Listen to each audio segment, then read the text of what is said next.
What's up, fellow wormers? How's it going today?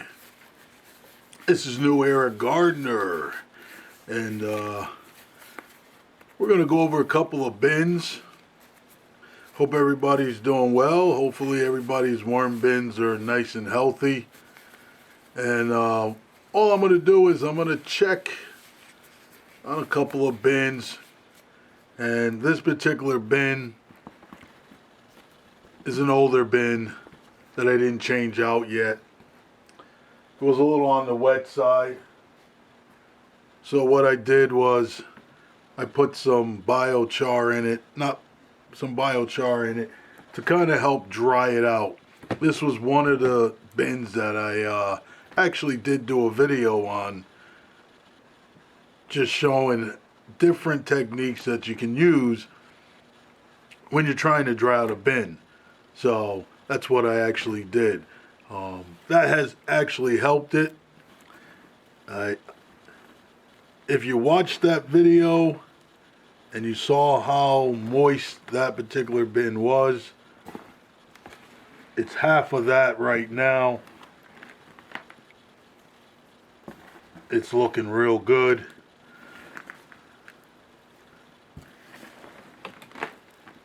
As you can see, you see quite a bit of biochar that I put in to kind of help the moisture level. Worms are happy with it, with the moisture level. No issues, no bug problems. And that's what you want to do. You want to just check your bins from time to time, just to kind of see where we're at as far as moisture, how your castings are coming out.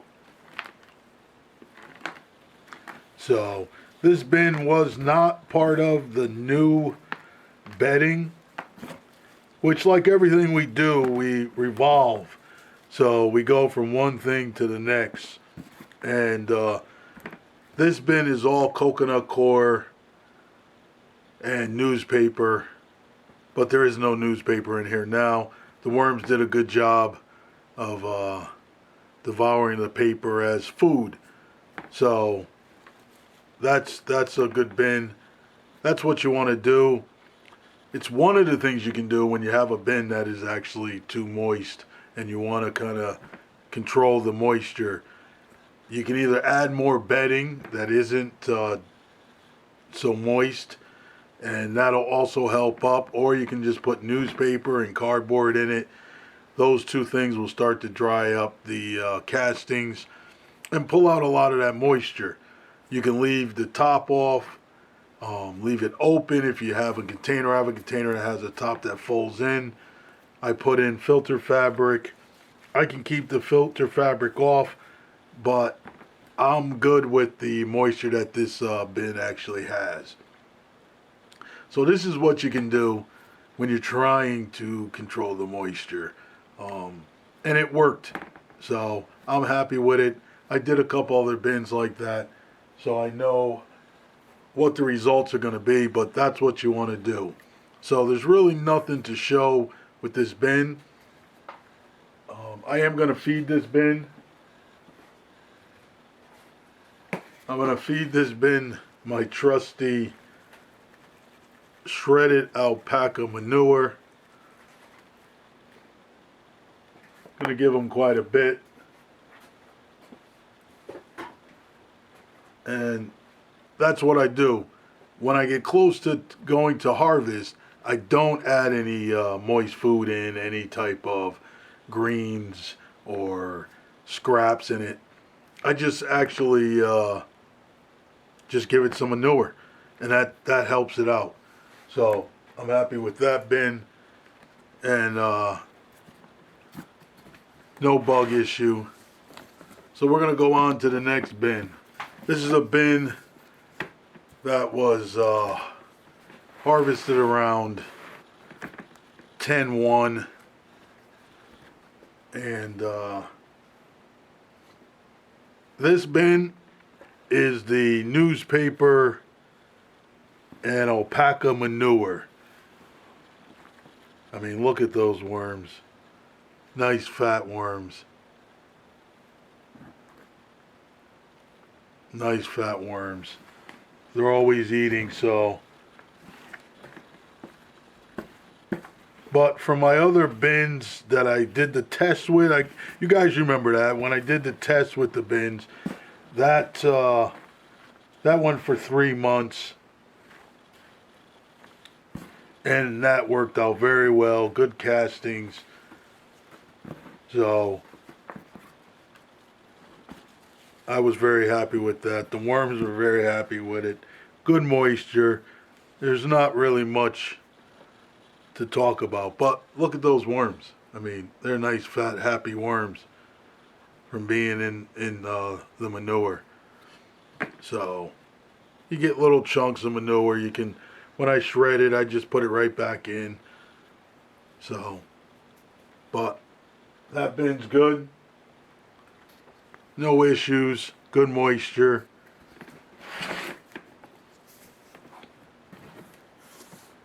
This is another bin. This is my Mammoth bin. It's one of it's a bigger bin. And what I did with this bin is I did something a little bit different. This bin was a bin that also had a moisture problem, so I put in the biochar, as you see. So when I put the biochar in, it did what I wanted it to do. I was happy with the results, and it actually controlled the moisture.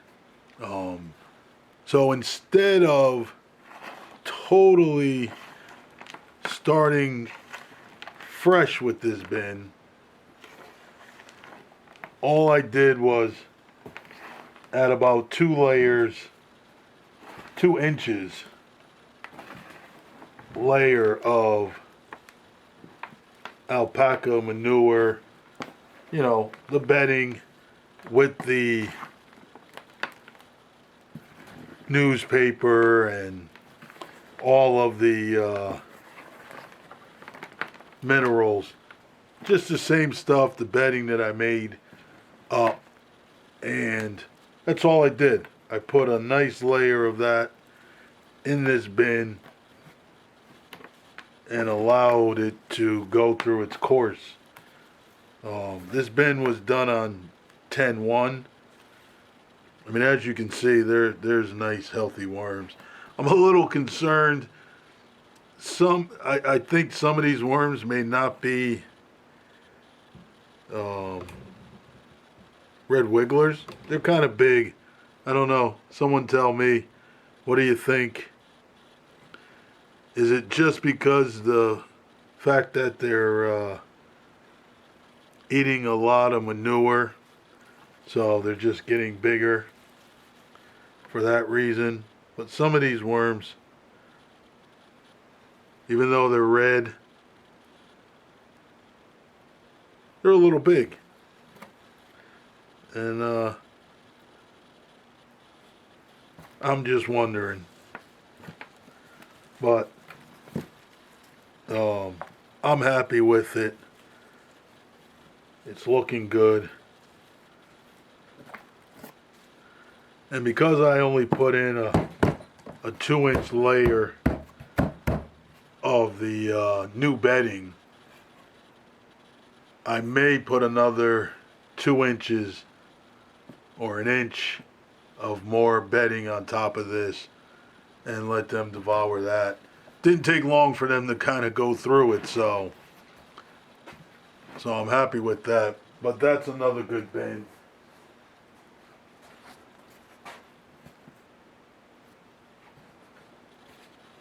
This bin was harvested on 10-1. It was started, and this one also has a lot of biochar in it.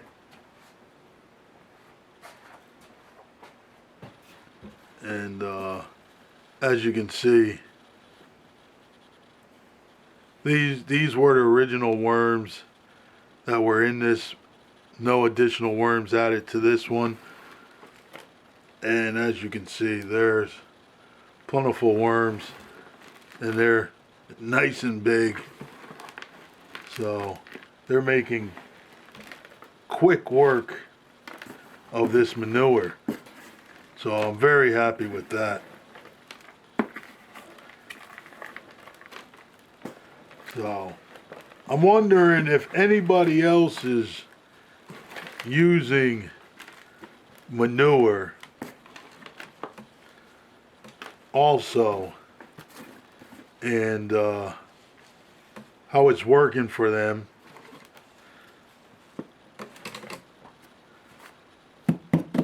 But all I'm doing is actually just checking moisture, making sure there's no bug issue. Another one. This is another one. This is a bin that I had a problem with. I don't know if you can see up around.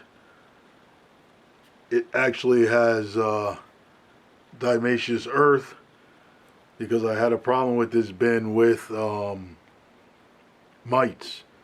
So this bin has not been changed out since I actually put this on. This is another bin that should have been harvested around 10 something. I fed them this morning, and so I'm just going to leave this. I'm not going to go through it, not going to mix it in, but this is another bin. But took care of the issue with the mites in this particular bin.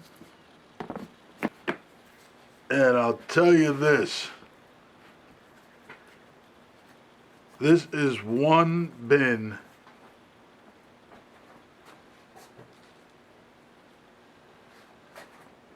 that I have right now that has a mite issue. They're all in here. I see them walking around, going from place to place, having a little field trip. So I am going to start to treat this bin, but I don't know if I'm going to treat this bin using neem oil or diatomaceous earth to control it. This bin is one of the original bins that I actually had when I first did the test on the new bedding. And I didn't have a mite problem in there. So these mites could have come from, I'm going to say probably came from the alpaca manure. Worms are healthy. Very happy with that.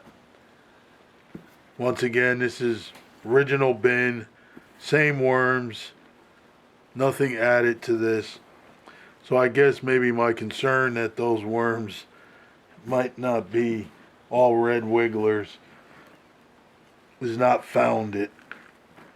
Because, I mean, look at those worms in there. Because this is original bin. It's just been harvested, started, harvested, started. So I'm going to say that alpaca manure really beefs them up. But what I'm going to let you know right now is I am going to take care of the mite problem in this. And this is going to be the last bin that I actually do work with, because with the mites, you might have them on your gloves, and I don't want to be going into other bins. But what I started to do was I did not want these bins to be all alpaca manure. So what I started doing was I bought some peat moss. And peat moss is a little harder to work with than coconut coir. Coconut coir, you throw it in the bucket of water, and it just falls all apart. It sucks up the water. The peat moss, a little harder. If anybody has any tricks with wetting peat moss quickly, I would greatly appreciate that. If you can leave a comment down in the comment section, if you use peat moss as with your bedding, how did you get it to wet? I've only been able to wet a little at a time. It clumps up. Then I let it stay in its container and kind of dry out a little bit so that it's more, so I can flake it up a whole lot more. Not clumpy. So when these bins get harvested next, they're going to have probably about 30 to 40% not coconut coir, peat moss. And I'm mixing that with the bedding and with the manure. And that will also give them something else to chew on.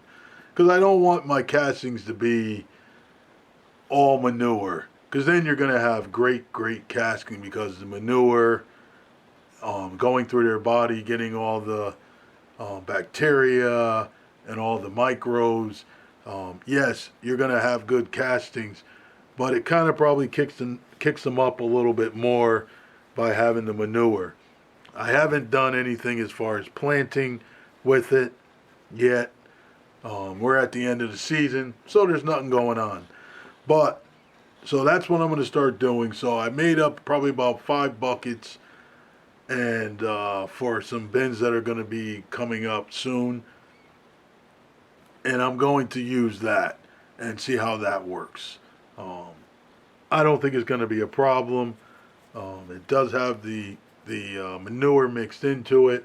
Like I said, it's probably about 30-40% peat moss and just the manure.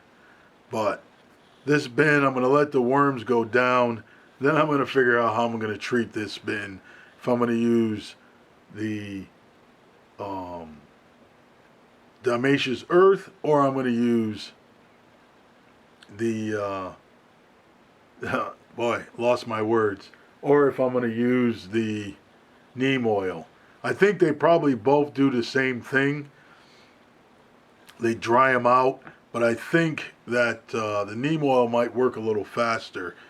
But what I'm going to do is I'm going to figure out what I'm going to do and see which works best. I know some people have used neem oil before. It did help them. Some guy said that it didn't work for him, but I'm going to try the neem oil. I bought some neem oil. I'm going to spray it down with it, see what happens, and give it probably 2 treatments of it. And if that helped it, then great. If not, I'm going to go with the Dalmatian earth. And the great thing about Dalmatian earth is it dries them out. The only thing I'm concerned about is it going to dry out my worms if it gets on their skin. So most of the time, if I'm going to use it, I'm going to spray it, I'm going to fog it up, and I'm going to do the sides where they're coming in contact with it. And then I'll put it on top of the filter fabric. So any of them walking through it will definitely get hit. But I don't know what I'm going to do. All right, if you like this content, please like the video. If you like the video that much, then share the video and subscribe. Once again, this is New Era Gardener. Thanks for watching. I appreciate you.